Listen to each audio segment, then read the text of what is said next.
Good to go. 4 cameras. There's a reason we have a crowd behind us, but first we're going to start with the 6th Amendment, and there is a good reason why. In all criminal prosecutions, the accused shall enjoy the right to a speedy and public trial by an impartial jury of the state and district wherein the crime shall have been committed, which district shall have been previously ascertained by law, and to be informed of the nature and cause of the accusation, to be confronted with the witnesses against him, to have compulsory process for obtaining witnesses in his favor, and to have the assistance of counsel for his defense. Today marks the day of the largest, most grossest violation of the 6th Amendment. That is all I have to say. So we were upstairs and, I can just talk next to you. So we were upstairs and Eric Parker was on the stand. There was another objection. The judge says, we will not be wasting any more time with this with sidebars. Marchese asked him, so what direction you were looking? He's like, I was looking forward and up and to the right. The judge herself calls a sidebar, and Eric Parker is ripped from the stand and no longer allowed to testify. There will be no cross-examination, there will be no jury questions, and court is done for the day. What happened to the one jury question we saw pass? There was one jury question. I can tell you that the jurors were shocked and appalled, I hope. And one juror wrote a question, the judge read it and threw it down and walked out. I would be surprised if we come back Monday and are allowed to hear Scott Drexler take the stand. I would be surprised she doesn't call this a mistrial first thing Monday morning. Now I'm going to open this up to everyone behind me because I think we need to have everyone's opinion on exactly how this went. Their voices. So who's ever's going to take the next one? John, let's hear from you. Oh, here's Shauna first, yeah. My retried 3 times. Every time they tried to raise the question that Eric would say who was up on the mesa with snipers pointing rifles at them. We knew that that's what was up there. He was not allowed to even mention the mesa. He wasn't allowed to mention the telescope that he had that they could see the snipers from. They said that the prosecution totally objected to everything, and everything was sustained every single time by the judge. And the problem with that is that they will not allow any of the BLM or any of the agents to be found guilty of doing anything. Even the suggestion of it says that it would absolutely create a nullification, and they are not going to allow that. They will never have it in this court. Maybe I'll just say one thing about what Eric Parker saw. At that time, I had a set of 10 by 60 Zeiss binoculars. Anybody knows that is the top glass in the world. Not only could I see the snipers, but I could see they were in prone, and their rifles were on tripods. They were ready to go. That wasn't being allowed to be heard, though. Today is one of the most biggest gross injustices I have seen in any of these courtrooms since I've been doing court observing for multiple years. Today, they won't even let a defendant testify. He didn't get even an hour of testimony out with multiple objections on things that even he would testify and say such things as, what did you see? And he said, I seen things. He couldn't even mention the BLM trucks because they objected to it. We watched the videos of the BLM trucks. The jurors knows they were there. The jurors know that there was BLM agents there, but Eric Parker is not even allowed to talk about this stuff. There is just on and on of misconduct of this court and this judge, and today is a sad day for the American people, and there should have been more people here watching this. I'm going to pass this on to somebody else, whoever wants to say something else. Yeah, I hope the jury sees through this, the judge and the prosecutor. They live in fear that the jury is going to know the truth, and the fact that they might nullify, that they might vote their conscience is something that they just don't want to let it happen. It's just innocent.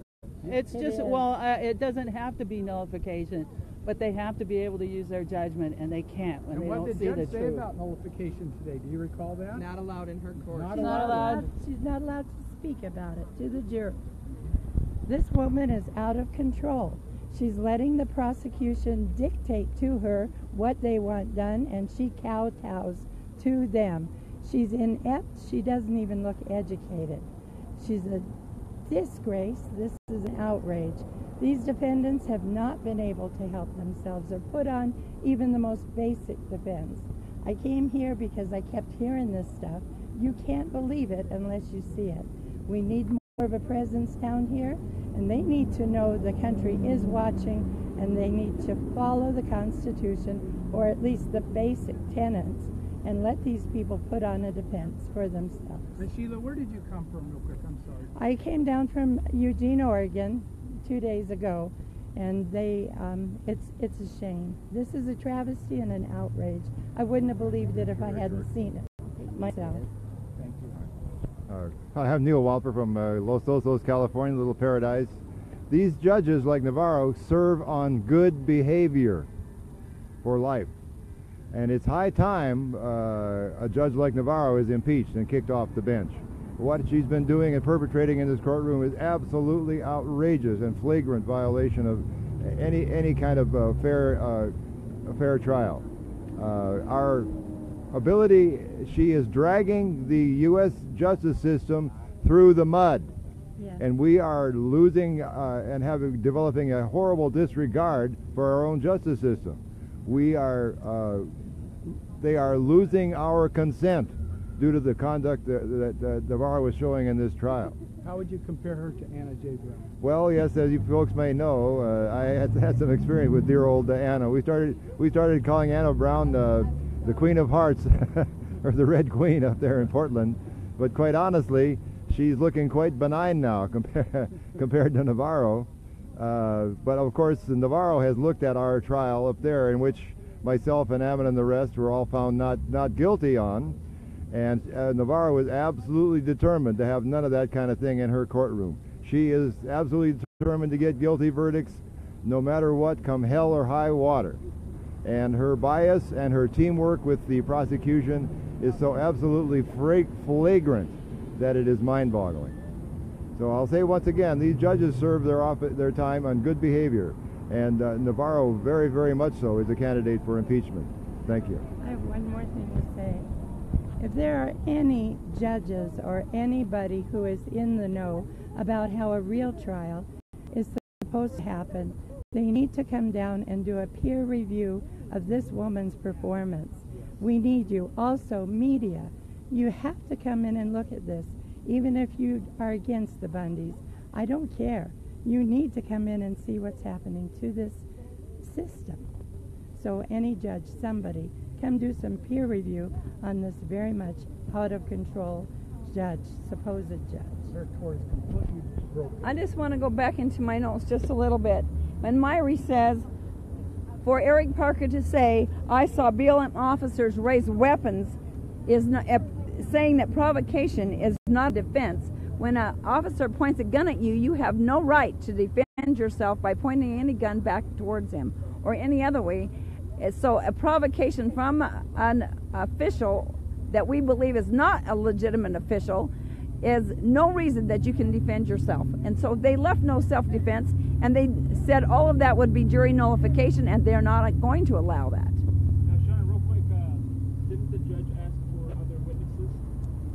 She did ask him for other witnesses, and they were not prepared for any other witnesses. All the witnesses that were proffered yesterday were totally stricken. They were not allowed to say anything. Even the news people that were there, Dennis Michael Lynch, Shannon Bushman, none of these guys were allowed to testify, and they're heartbroken because they want to tell the truth. We want the truth, and there is no blind justice here. There is no justice, period. This is all a railroad job to put these men into prison, and it is disgusting. Everybody here is absolutely in shock and ready to throw up. It's just sickening.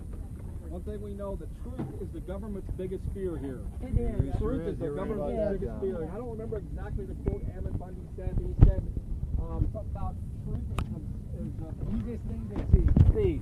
And sunlight is the best. That's right. That's right. Sunlight is the best disinfectant. The government is fearful of the truth here, and that's exactly what we've seen here today. They don't want the truth out there.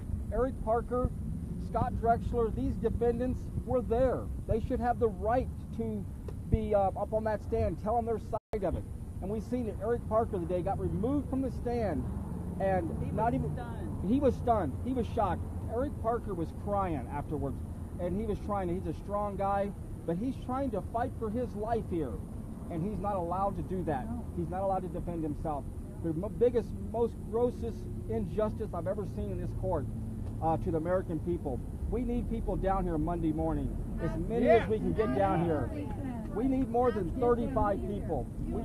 We need 100 people down here. And just in case people don't realize the effect of all the millions of dollars that have been used on this trial, something was put into perspective for me. The judge is in control of the entire budget for the defense and the prosecution. Now, they testified that there was 410 people down in that wash. I'm sure there are many that are willing to testify, and as a matter of fact, I know there are, and they're not letting them come in. And the judge is in control of the budget of all the evidence that they can use and put through. So she's pulling all the strings here, and it's not good for our country. You need to get out here and witness it for yourself. Definitely not a separation of powers. All Americans. All Americans down here. We need everybody down here Monday morning. I don't think if there's, or you want to say something? One more thing, real quick. President Washington said, if freedom of speech is taken away, then dumb and silent they may be led like sheep to the slaughter. The American people are being slaughtered right now. They are being slaughtered. Absolutely. They are. This is a question for Andrea. I'm coming over. I've got to say first that it's so amazing to have this many people and have all of this perspective brought out for you guys, and I'm so glad that we could experience this together. It was a very emotional time up there.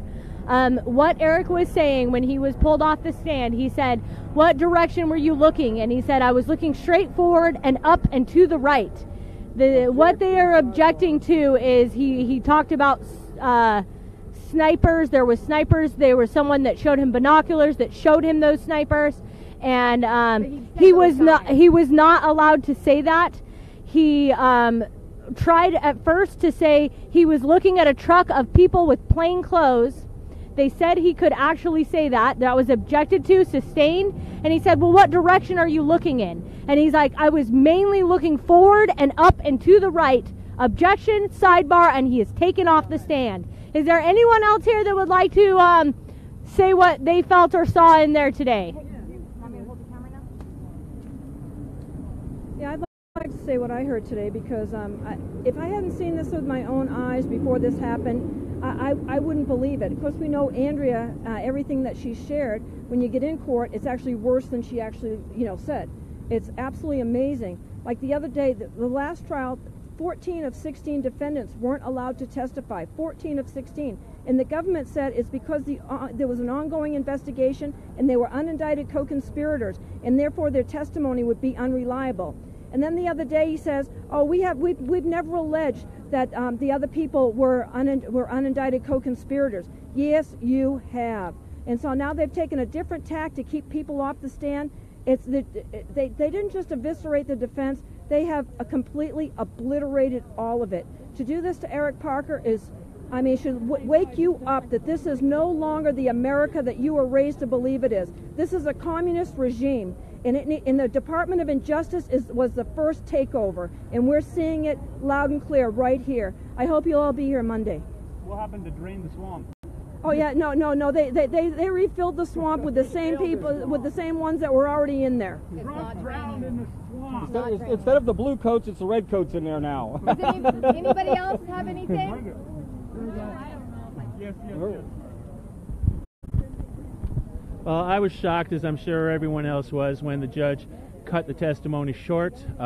Eric Parker was just sitting there in disbelief, like, that's it? That's all I get to say? The judge is not letting the defense lawyers put on any defense case whatsoever. So it's unbelievable. Never seen anything like it. He doesn't. These defendants do not deserve a mistrial. They deserve a not guilty verdict from jurors of their peers, and that's not what they're allowed to hear here. I don't even know if I can do this. You can do it. Yeah. I'm Margaret Houston. I'm Cliven's sister. You were the one assaulted, weren't you? Yeah, and you know what? I feel so much love for these men. They didn't know us, which Eric was trying to tell. I didn't know them. They came because of the things that they saw. They seen me, Davy, and Ammon abused and other things, and they cannot even bring that up in court. They can't say why they came, what they saw before they came, and now we see they can't even say what they saw when they were there on that day.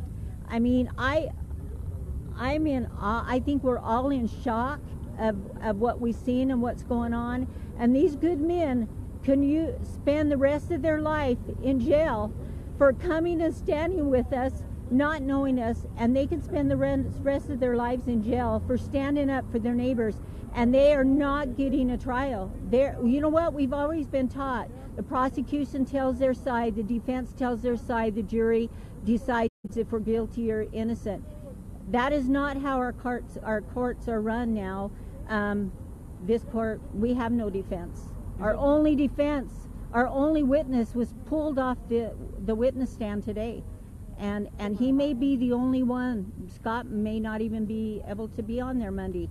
And we have no idea what's going to happen Monday. And is it true that you're not allowed to testify in their behalf? I'm not, no. None of us. They probably had a list of how many, probably 100 and something witnesses. They've denied everybody. The ones that were interviewed yesterday were all denied. Everyone's been denied. So Eric stands up there, tries to defend himself, and what happens? They throw him off the bench, and he can't even defend himself. So we have nothing. We have nothing now, nothing. And we need you here Monday. We need you to be in that court to witness this and see what this judge and this prosecution is going to say on Monday morning. We have no clue what they're going to say. The jury was so upset. Some of them were really, really mad. And I seen one personally write a note, send it to the judge. She looked at it and she went and threw it on the desk. And walked out. Margaret, don't you think that some of the reason that what happened late today was because we were filling up the seats out there? Don't you think that might have been? You know what? I don't know where they're coming from. Yeah? I have no clue. It's just unbelievable. That's all I can say. It's unbelievable. It's not. We are not in the America that we thought we were. It's not even an illusion anymore. It's not an illusion. It's no longer an illusion. It's not. We've been talking for years about how it's not the same America and that this is just an illusion. This is no longer an illusion, guys. These are the facts. This is the way they're running the country. Period. It is obvious. It is in your face. This is no longer a discussion, a debate, or a topic. It's not an illusion. This is exactly the way they're running it now. They're running it by violating your rights. This is not the same as the founding fathers had written for us. The supreme law of the land is not just being chipped away at anymore. It's being eviscerated. It has been eviscerated. Those are the facts. This is not my opinion. I am not just making up another speculation from my brain. I am telling you, our freedoms are not just under attack. They have succeeded in absolutely violating us. All of us. Those men being violated right now is representative of all of us. Absolutely. And what did they do last time when there was a mistrial? They came back at everything they could possibly do to stop them from getting another mistrial and making sure that they get a guilty verdict. And here what has happened. Oh my gosh, our flags are going down. Here what has happened. That's exactly what's happening. Yeah. Here what has happened is they did everything they possibly could do, and they are still not winning. So what will they come back with? Will they come back and just say, oh, you know, they've disappeared in our court, in our jail system. We don't know where they are, and we can't get them to a courtroom. What is the next step here? Because everything I have seen, they are pulling out all the stops, and the media is not here. The media is not in the room. They're not reporting on this. We are the only people out here. I started this. I knew nothing. I came here to be in trial and to tell people from Idaho. John came down and helped me and taught me everything I know and helped me get to where I am. And, you know, all of these people like Mo and like John and myself that travel around to help you get the information out. That's the only way we're doing this. That's the only way that we even know what's going on. Our Constitution is gone. If you saw BJ Sloper's video the other day when he threw the Constitution on the ground, I agree. The Constitution is no longer law of the land, and it's about, as you know, They trot it out when it's convenient for them. Only convenient for them. exactly. Convenient when That's all I've to got. help them violate you further, to violate another right of yours.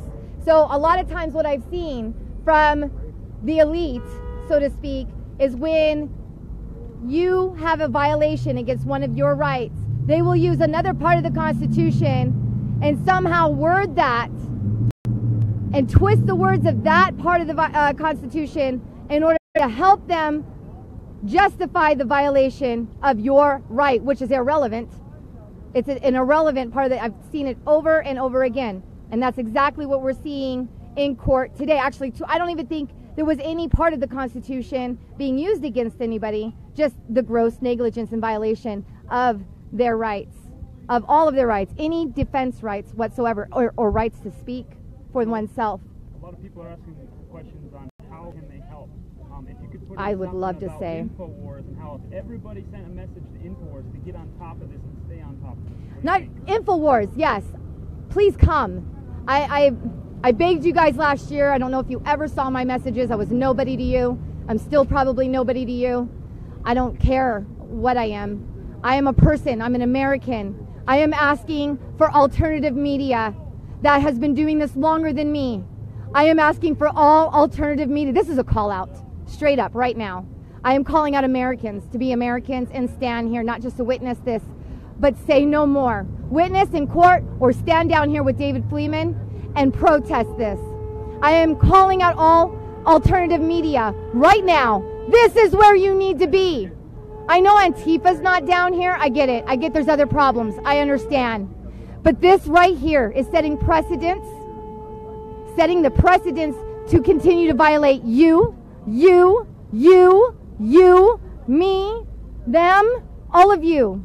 This is setting precedents. Alternative media, we need you here now. I am calling you out. You have the weekend. Please drop everything. I'm sorry about your stories, but we need you here to cover this story. You've done better than me for years. I've been watching you for years. I have been watching you for years.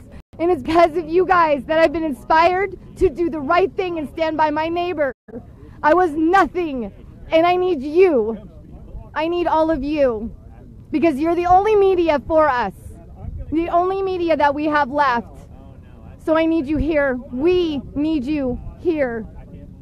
We have a jam-packed weekend. We're going to have some roundtable talks later tonight, and we're going to probably have some more talks tomorrow. We also have Camp Liberty with Lysander Spooner. We need everybody to show up there. Saturday at 12 o'clock. Saturday at 12. What time is it? 6 o'clock in the evening. Everyone's welcome. We're going to have some of the same talk, educational speakers there from all over the country. And we invite everyone there to come there and listen and learn and hear about what's happening in these courts, what's happening in other places in other people's lives. And then again Monday. So if you get here this weekend, you're welcome over there at Camp Liberty for the Lysander Spooner talk and stuff there. So everybody please come over there. Symposium, yeah. Bigger words than I'm used to saying. But so please come. Join us there. If you can't join us there, be down here Monday morning. We're hoping and praying for a lot of people. Other than that, I think that's all we have to say. This was a jam-packed press statement, interview with everybody, and a lot of people were upset, obviously, as you just seen. Keep praying for us. Expect some more live streams here throughout the weekend about some of this same talk as we recoup from what we just found out there in the courtroom. So I think that's it. Okay, God bless. Thanks a lot, everyone.